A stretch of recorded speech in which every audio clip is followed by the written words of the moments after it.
Ini adalah sebuah permainan pertaruhan hidup mati bagi seluruh umat manusia. Pemain hanya memiliki 48 jam untuk mengumpulkan rekan-rekan, kemudian pergi ke kuil untuk memutar kunci iblis. Aturannya sebenarnya mirip dengan ukuran pena. Manusia dan iblis masing-masing memiliki 5 pedang bintang 5 yang sama. Perlu membagi dengan bijak kepada rekan-rekan di sekitar. Dalam setiap putaran, siapapun yang memiliki lebih banyak bintang di pedangnya dianggap menang. Memenangkan 3 putaran akan mendapatkan kemenangan akhir. Namun berbeda dengan iblis yang dapat memanggil boneka. Zhao Chao hanya dapat mengirimkan rekan-rekannya untuk bertarung. Kekalahan berarti kematian. Selain itu, ada situasi khusus dalam permainan. Ketika pedang bintang 1 melawan pedang bintang 5, pemain yang mengeluarkan pedang bintang 1 akan segera mendapatkan kemenangan dalam seluruh permainan. Permainan psikologis di dalamnya sangat kompleks. Namun iblis Jade sangat memahami Zhao Chao. Mengetahui bahwa lawan tidak akan mengorbankan satupun rekan. Ini adalah kelemahan emosional manusia. Ini juga merupakan alasan mengapa lawan tidak mungkin mengalahkannya. Seperti yang dia pikirkan, di bawah penunjukan acak dari kunci iblis. Putaran pertama permainan dipimpin oleh Qian Ye. Pedang bintang 5 dan pedang bintang 1 adalah kartu as kemenangan. Tidak mungkin mengeluarkannya di awal. Zhao Chao menyerahkan sebuah pedang bintang 4. Di ronde ini, dia masih ingin bermain aman. Dengan dibukanya pintu besar di tengah, kedua belah pihak saling menunjukkan pedang mereka. Bintang 4 melawan bintang 2. Zhao Chao memenangkan ronde ini. Boneka iblis juga menghilang di medan duel. Namun semua ini sudah dalam perkiraan Jade.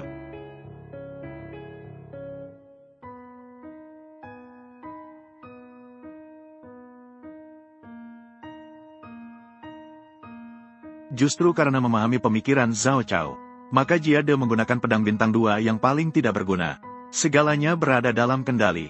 Dia bahkan dengan senang hati mempermainkan Zhao Chao. Dia sudah menempatkan pedang bintang 5 ke tangan petarung berikutnya. Sesuai aturan, setelah mengeluarkan pedang tidak bisa diganti. Jadi jika ingin mengalahkan Jade, maka di ronde berikutnya harus mengeluarkan pedang bintang 1. Meskipun tahu mungkin ada jebakan di dalamnya, Zhao Chao hanya bisa melarikan diri. Jika lawan itu benar-benar, maka kalah satu ronde berarti satu rekan akan berkorban. Yang bertarung di ronde ini adalah Qi Teng. Dia tumbuh bersama Zhao Chao sejak kecil. Hubungan mereka tentu tidak perlu dijelaskan lagi.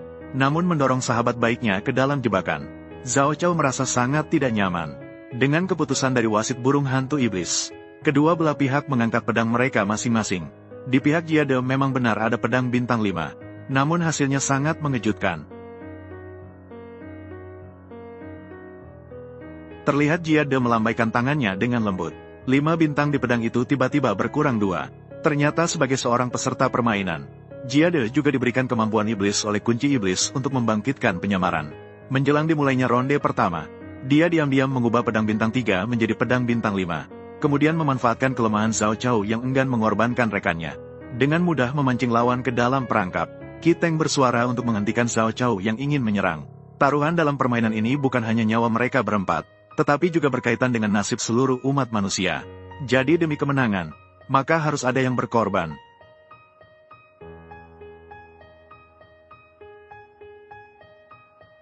Dengan jatuhnya pedang, Qi Teng menghilang di medan duel.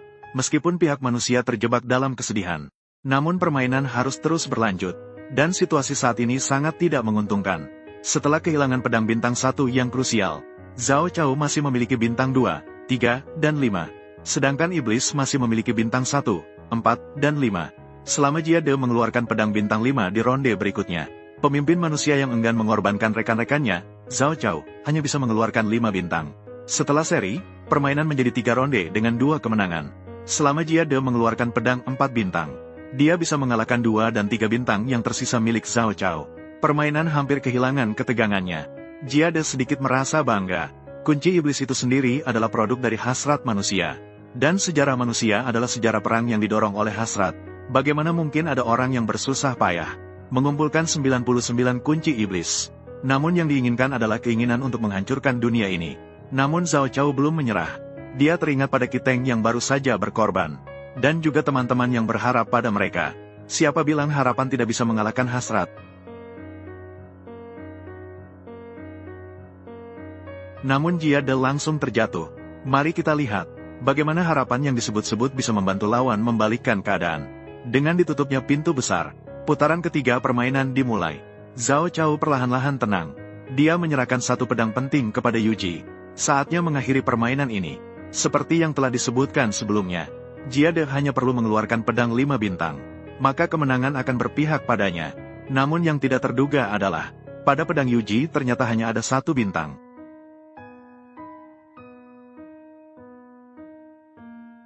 Jihad terkejut.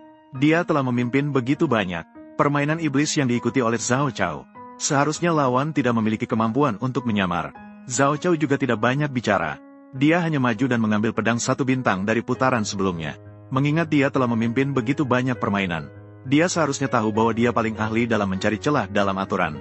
Selama wasit tidak melarangnya, maka itu berada dalam batasan yang diizinkan oleh aturan. Juga tidak ada yang mengatakan bahwa permata di pedang tidak boleh dicabut. Pedang ini terlihat seperti pedang 1 bintang.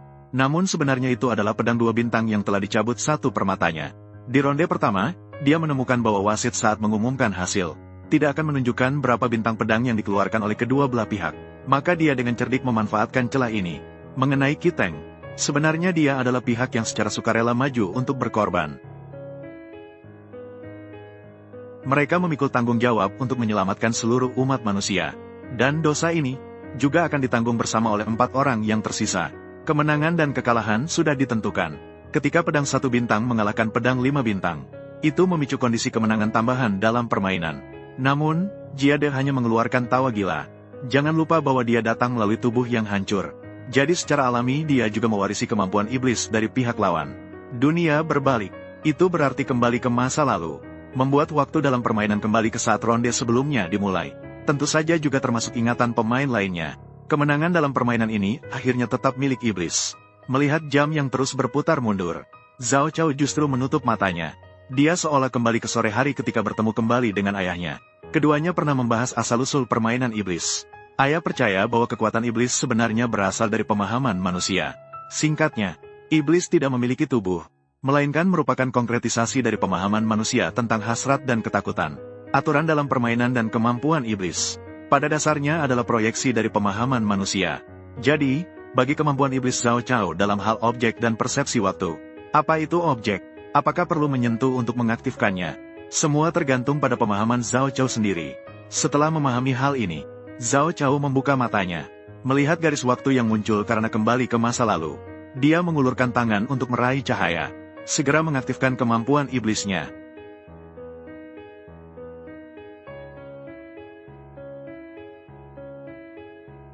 Dengan kemampuan kedua belah pihak saling mengimbangi, Jihad akhirnya panik, menggunakan kekuatan dirinya dan iblis, menghentikan waktu yang berlawanan.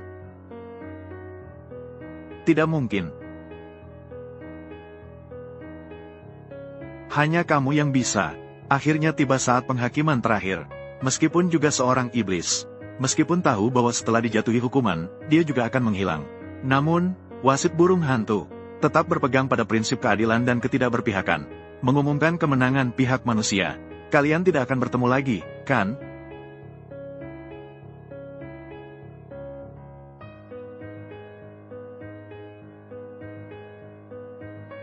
Inilah kekuatan kunci iblis. Bahkan iblis yang lahir dari situ pun tidak dapat melawan. Seiring dengan kunci iblis yang berubah menjadi abu, hitung mundur kiamat di udara juga menghilang. Namun, masa depan manusia sebenarnya tidak terletak pada penghapusan hasrat, melainkan pada bagaimana mengendalikan hasrat dengan pemahaman dan keyakinan.